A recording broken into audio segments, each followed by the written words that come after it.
की आम्ही सगळ्याला आपला सगळा सन्मान ठेवून आणि बऱ्याचशा लोकांना कार्यकर्त्याची किंमत काय असते, सामान्य जनतेची ताकद काय असते, मला वाटतं पाटील साहेब तुम्ही आमदार झाल्यापासून, माझा प्रवेश झाल्यापासून बऱ्यापैकी लक्षात यायला हळूहळू सुरुवात झाली आणि ही मला वाटतं एक चांगल्या प्रकारची चाहूल आहे म्हटलं तर काय अवघड ठरणार नाही. आणि आपल्या पुढे काय बोलत नाही पण खासगी ही सुद्धा कार्यकर्ते म्हणजे बोलत झालं बाबा आम्हाला माफीनच घेतली विचारायचं घेतली असं म्हणून मोकळेपणानं. कारण साहेब मी त्यांच्यात राहणारा कार्यकर्ता आहे, त्यांच्या भावना जाणणारा मी कार्यकर्ता आहे. भले मी खासदार असत पण त्यांच्या प्रत्येक सुखादुःखाच्या क्षणी, त्यांच्या प्रत्येक चर्चेत हा राजे त्या ठिकाणी उपस्थित असतो.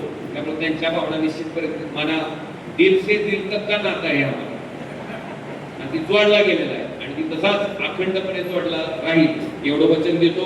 पाटील साहेबांनाही शुभेच्छा देतो आणि निश्चितपणे